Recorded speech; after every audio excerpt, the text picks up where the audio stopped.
अनादिकाल से भारतीय संस्कृति में प्रयास रहा है कि बच्चों का नाम प्रभु के नाम पर, क्यों? क्योंकि बच्चों से सबसे आत्मीयता रहती है। वो अंतकाल जाते जाते कभी भगवान का नाम का श्रवण सुंदर तरीके से हो जाए, तो नाम निकल जाए, तो सदगति प्राप्त हो जाए। यदि लोग भी सुधर जाता है, पर लोग भी सुधारने का मार्ग भगवान के नाम का भजन ही है।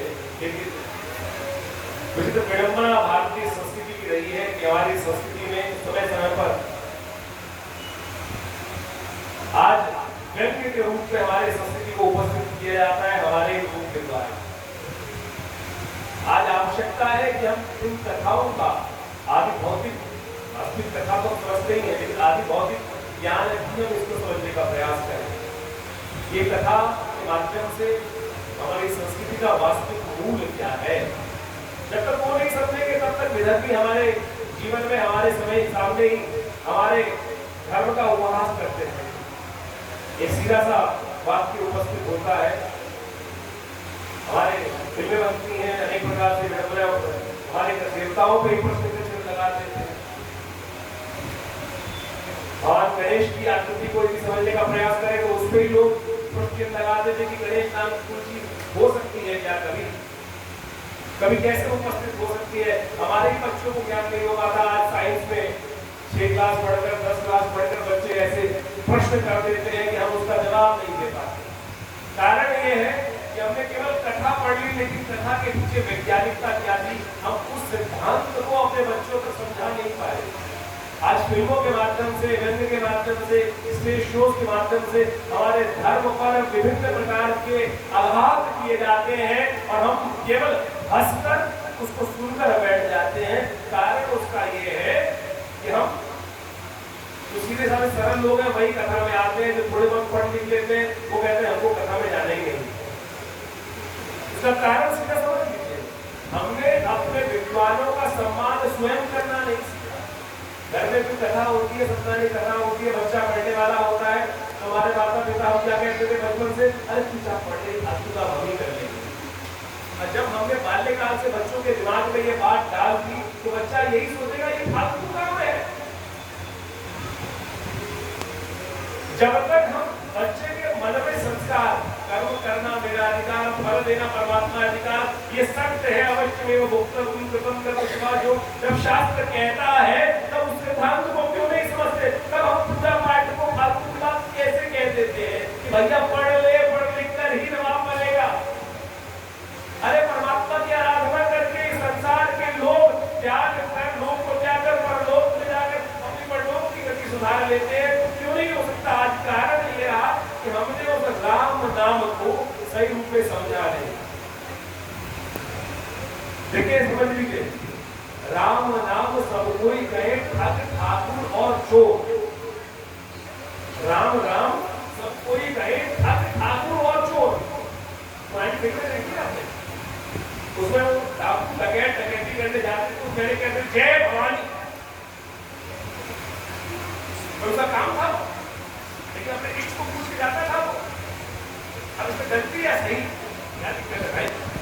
आप कर्म करने का अधिकार परमात्मा ने दिया, हमको समझाना पड़ेगा ना बच्चों को ये बात कि कर्म करने का अधिकार तेरे को दिया परमात्मा ने, उसके बाद भोगने का कर्म का फल भी भोगना तू ही ना। तो कर्म करेगा, अच्छा करेगा, परमात्मा को ही, परमात्मा को वो एक संस्कार है कि जो जैसा करोगे उसमें आपको सफलता का मार्ग प्रशस्त कर देगा, बाकी भोगना आपको है।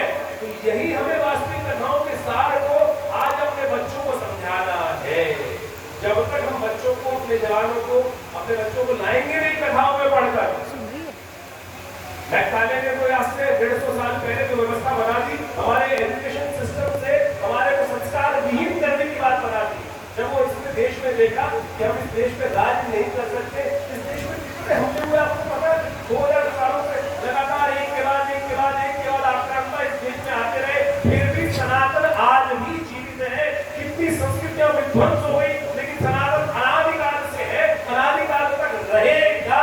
कि निष्कर्ष आप समझ लीजिए, क्योंकि अनादि सनातन की पद्धति ऐसी है कि उसको समाप्त नहीं किया जा सकता, वो अजर अमर है।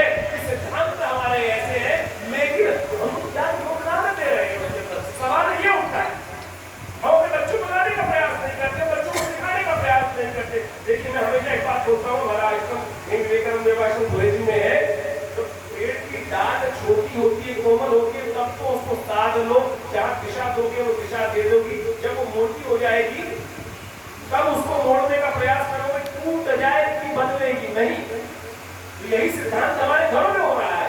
हम अपने बच्चों को सुसंस्कृत करने का प्रयास ही नहीं करें। जीवन तो जिएगा राक्षस की, जीवन जिएगा देवता भी, सज्जन भी जीवन जिएगा, दुर्जन भी जीवन जिएगा, लेकिन दुर्जन की गति धुंधलाने वाली होगी जो भागवत के अंदर आती है, और सज्जन की गति वो करने वाली होगी तो उद्धार करने वाला होगा। इस सिद्धांत हमको समझने की आवश्यकता है। आए थे हरि भजन को ओटन लगे कपार। तो आप समझे, बड़ा सुंदर तरीके से महात्मा जी आपके समक्ष हमारे मंदिर की कथाएं सुना रहे हैं। आज कथाओं के साथ साथ जो कर्मकांड की कुछ बातें हैं वो भी सिद्धांत समझने का प्रयास करना चाहिए। कैसे वो एक छोटा सा उदाहरण आपके समक्ष उपस्थित करना उसमें मुझे भी जाना है और कुछ आगे चलानी है। पंडित जी ने आपको चरणामृत किया होगा कभी?